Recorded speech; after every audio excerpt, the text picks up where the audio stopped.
कैसे आए? पोलैंड, अगर आप वर्क वीज़ा से आए हैं तो हम लोग पोलैंड में सेटल कैसे हों, ये सारे आज हम लोग आपको बताने वाले हैं। और हम लोग आज इनको इंटरव्यू करने वाले हैं जो वर्क वीज़ा से पोलैंड आए हैं। तो हाँ, हेलो, आप अपने आप को इंट्रोड्यूस कर सकते हैं? हेलो, नमस्ते। मेरा नाम कुंद है और मैं एक आईटी कंपनी में जॉब करता हूँ और पिछले 4 महीने पहले मैं पोलैंड आया इंडिया से। ओके, तो पोलैंड आने का सबसे बड़ा स्ट्रगल क्या है? पोलैंड आने का सबसे बड़ा स्ट्रगल तो डेफिनेटली पोलैंड में जॉब पाना है। पोलैंड में जॉब पाने के बाद वर्क परमिट मिलना है यहाँ की गवर्नमेंट से, और उन सब में जो कि सबसे बड़ा है, जो कि मुझे सबसे मुश्किल लगा, वो है वीज़ा और अल्टीमेटली वीज़ा मिलना पोलैंड आने के लिए। ओके, सो हम लोग ये वीज़ा कैसे पाएं? देखिए, वीज़ा पाने के लिए बहुत सारे स्टेप से होकर गुजरना पड़ता है। पहली बात तो ये कि पोलैंड में जो हम वीज़ा की बात कर रहे हैं वो नेशनल वीज़ा होता है जॉब के लिए। जब भी आएंगे तो आप नेशनल वीज़ा आएंगे, डी टाइप बोलते हैं नेशनल वीज़ा। और उसके लिए सबसे पहले आपको डेफिनेटली जॉब इंटरव्यू क्लियर करना पड़ेगा, आपको जॉब होना चाहिए। जब आपको जॉब होता है तो वर्क परमिट के लिए आपकी कंपनी अप्लाई करती है पोलैंड गवर्नमेंट को। उसका भी बहुत सारा प्रोसेस है जिस पर हम अभी उतना जोर नहीं देंगे। तो मोटे तौर पे आपको वर्क परमिट मिलता है जो कि यहाँ की गवर्नमेंट आपको आपकी कंपनी को देती है, और फिर वो आपके पास आता है। और उस वर्क परमिट के बेस पर जितने साल का वो वर्क परमिट होता है, राइट, उसके हिसाब से आपको नेशनल वीज़ा मिलता है। ओके, कोई भी वीज़ा जो कि 3 महीने से ज़्यादा होगा वो नेशनल वीज़ा के लिए ही आपको आना पड़ता है। तो ये एक प्रोसेस है जो वीज़ा के लिए आप एलिजिबल होते हो। कुछ लोगों को जो ये इंटरव्यू से डर लगता है, तो आप कोई टिप्स बताएंगे इंटरव्यू को पार करने के लिए? देखिए, जॉब तो देखिए आईटी का ओवरऑल जैसे इंडिया में होता है वैसे ही यूरोप के लिए भी उसी तरह का ही होता है। कोई बहुत बड़ा डिफरेंस तो होता नहीं है।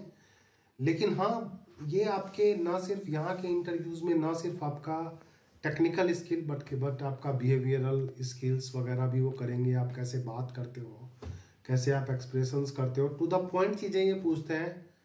और आपको कम शब्दों में चीज़ें आप एक्सप्लेन करो, आपके एरिया से चीज़ें रहेंगी टेक्निकली, और क्वेश्चन सोच के आप जवाब दो।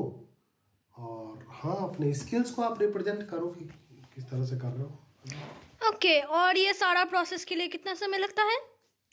देखिए, जॉब इंटरव्यूज़ के मामले में तो उतना चैलेंज नहीं है, लेकिन जो सबसे बड़ा चैलेंज है जिस पर हमने अभी तक बात नहीं की वो है वीज़ा। तो वीज़ा अपॉइंटमेंट मिलने में जब आपका वर्क परमिट आता है उसके बाद उसमें कितना टाइम लगेगा इसका कोई पता नहीं है।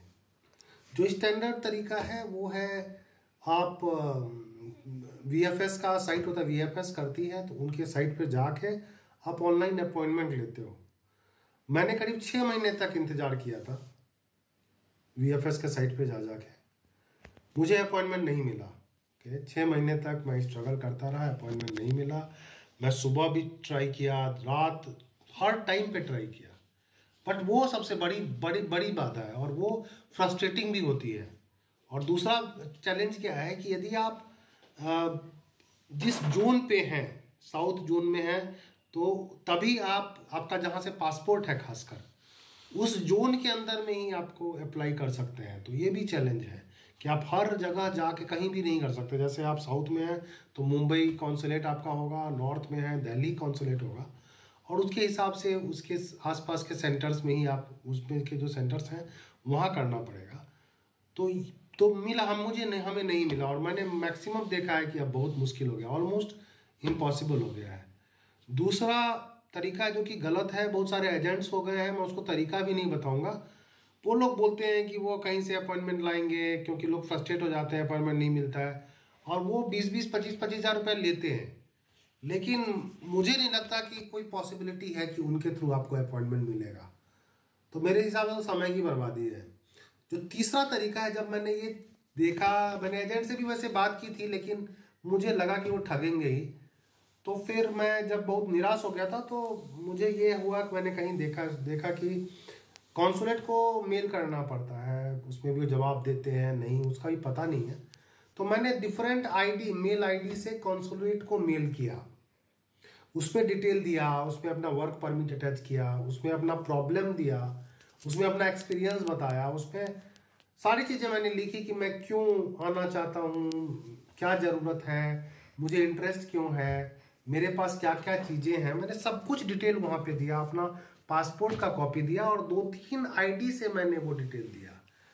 और उससे मुझे अपॉइंटमेंट मिला अपने लिए, फिर फैमिली के लिए फिर अलग से हमने किया। अराउंड 3 दिनों के अंदर में मुझे तुरंत अपॉइंटमेंट मिल गया, जो बहुत आश्चर्यजनक था। और जैसे ही वो अपॉइंटमेंट का जो डेट होता है वो फिक्स देती है एम्बेसी, आपको एक फिक्स डेट मिलती है। और वो उन्होंने विदिन 15 डेज का उन्होंने करने के लिए बोला। मतलब जहाँ तक मुझे याद आ रहा है 5 तारीख को और 20 तारीख को अपना अपॉइंटमेंट था, तो उसी बीच में मुझे वो करना था। तो वो एक ही डेट देगी चॉइस का, हम उसके लिए गए और फिर हमने वो अटेंड किया वीज़ा अपॉइंटमेंट। फिर मैंने फैमिली का अलग से अपॉइंटमेंट लिया एंड देन फिर ओके, तो फिर हम लोग इन लोगों को कैसे ढूंढे, हम लोग करें, हमें करना क्या है इन लोगों को ढूंढने के लिए? और 3 देखिए, दिन में हर एम्बेसी का एक आईडी होता है, आप गूगल करके आपको पा सकते हैं। हम अपने इसके अंदर में भी दे सकते हैं, अपने डिस्क्रिप्शन में, चैनल डिस्क्रिप्शंस में भी ये डाल सकते हैं कि कौन से कॉन्सुलेट का क्या आईडी है। मुंबई का अलग है, दिल्ली का अलग है। तो मैंने मुंबई कॉन्सुलेट मेरा था तो उनको भेजा था, तो उनके आईडी पर हम आप अपने डिस्क्रिप्शन में डाल सकते हैं।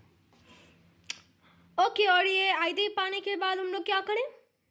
उनको आप मेल डिटेल के साथ भेजें कि आपका रीज़न क्या है, आप क्यों जाना चाहते हैं। वर्क परमिट डालें, वर्क परमिट की वैलिडिटी क्या है डालें, आप किस कंपनी में जाना चाहते हैं। आप उनको ये लगना चाहिए कि आप जेन्युइन हो, राइट, और उनको ये लगे कि नहीं, उनके आपको ज़रूरत है और आपके कंपनी को भी ज़रूरत है, राइट। आप अपने प्रोजेक्ट ज़रूरत भी उठा सकते हो। तो यदि उनको वो सही लगेगा और यदि आप जेन्युइनली लिखोगे और सही रीजन के साथ, तो आपको अपॉइंटमेंट मिलने के चांसेस। बीएफएस अपॉइंटमेंट के दिन से पहले क्या तैयारी करनी पड़ेगी? अपॉइंटमेंट के दिन ये ध्यान रखना है कि सबसे बड़ी बात, टाइम से आप आधा घंटा पहले पहुँचे।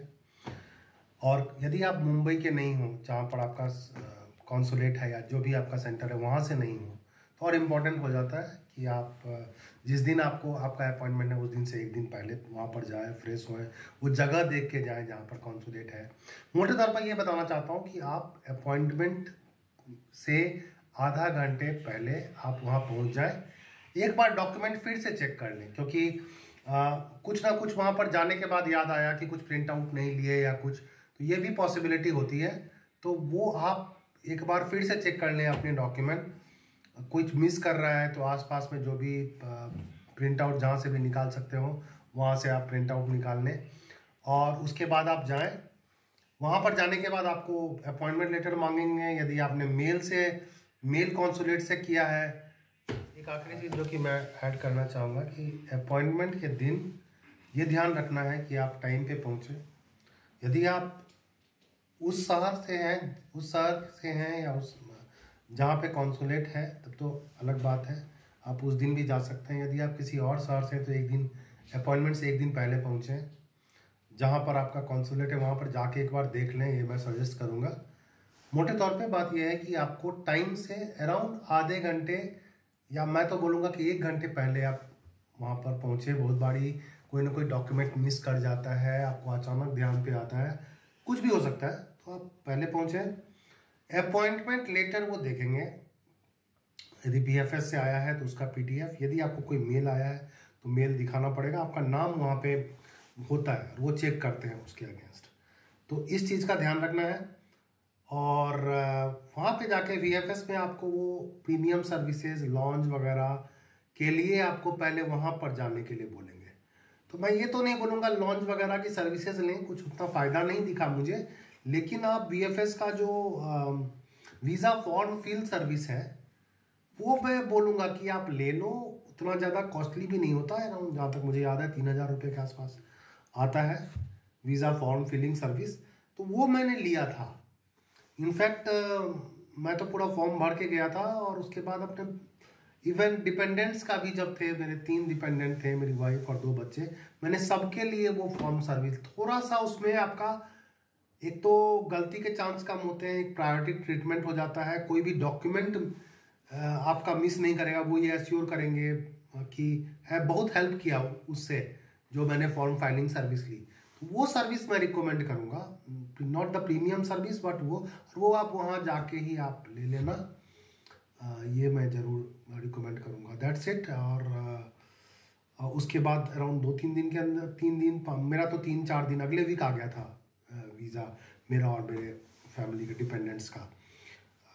तो 1 से 2 वीक के अंदर में वो आ जाता है।